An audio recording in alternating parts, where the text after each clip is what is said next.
Back on the Young Turks. Now we're going to talk to Charlie Wheelan. He's a lecturer in public policy at the Harris School of Public Policy at the University of Chicago, former Midwest correspondent for The Economist, and author of Naked Economics, Undressing the Dismal Science. Charlie, welcome to the Young Turks. Hey, good to be with you. Good to have you here, and we appreciate your time. So I know in the book you address a little bit, or you can talk about the topics of the economic crisis, et cetera. Let me just ask you, because of course Goldman Sachs is in the news today as they're testifying. What do you think was the root cause of this economic crisis? There was no single cause. Instead, I think what you had was a chain of causality that started with the housing bubble. And even there, what you see are some of the things that we've learned about in behavioral economics, where people see 20% year-over-year gains in housing prices, and then they incorrectly infer that this is going to go on forever. So you have that kind of psychological bubble mentality, which makes people do a lot of things they shouldn't do.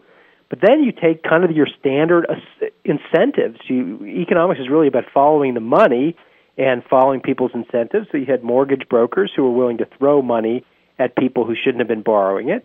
Why were they willing to do that? Well, it wasn't the mortgage brokers' money. They were getting it from banks and being paid on commission, so you push the loans out the door.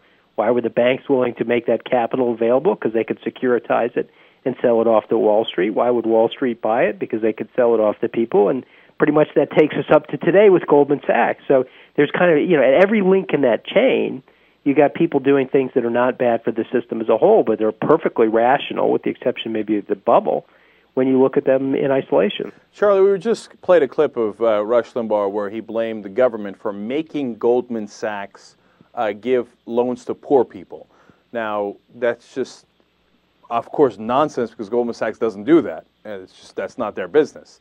But let's just take the best case scenario and say, all right, Rush, I guess, meant other banks that give out loans, right? Is there any validity to that, or is that absolute nonsense, that the real cause is, as you explained, the incentives that the banks had because they were passing off the loans? I would say it's, mostly nonsense. I wouldn't dismiss it entirely, because what he's referring to is the Community Reinvestment Act, which did put pressure on banks to make loans in areas that would probably be disadvantaged otherwise. But that came along, I believe, in the mid-'80s, so you got a bit of a timing discontinuity problem here in terms of why it suddenly becomes a problem in 2009. It also doesn't have a lot of teeth, so there was never a whole lot of enforcement. It doesn't explain the bubble. It doesn't explain the securitization problem, and so on. So the lesson to an economist is, if you have forced banks to make loans they wouldn't otherwise make, you're probably going to see an uptick in defaults. Almost, that's more math than anything else.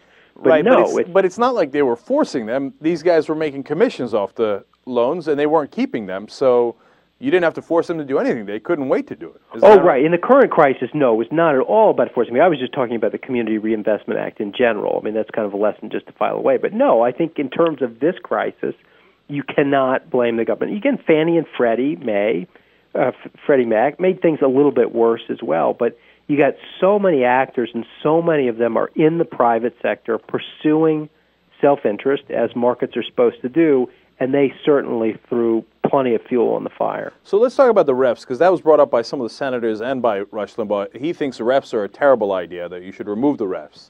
I can't believe somebody can say that with a straight face. But let me ask you from an economic perspective. There was the old Alan Greenspan argument that, hey, don't worry about it, the markets will regulate themselves. Later he came in front of Congress and said, oh, my bad. I guess there was a fundamental flaw in my thinking. How wrong was he, and how much do you need the government to be a ref in this kind of environment? Well, I think that Alan Greenspan testimony was one of the most striking things I've seen in my adult lifetime. I thought it was very candid. He's probably been less candid since. But it was a realization by somebody who I think had an honest belief for a very long time that markets would mostly regulate themselves. And again, there's a lot of truth in that, in the sense that most of the time, markets are self-correcting. So if the price of gas goes up, we don't really need to rush in with a government solution, because it will set in motion its own solution. You'll use less, I'll use less. They'll produce more in Canada. Scientists in Silicon Valley will try and find substitutes, and pretty soon all of that will kind of fix the problem. But in this case, it's the opposite. It's that example where when things go bad, instead of a self-correcting mechanism, they set in motion other bad things. So I default, and as a result, I sell my house cheap. That lowers the value of your house next door.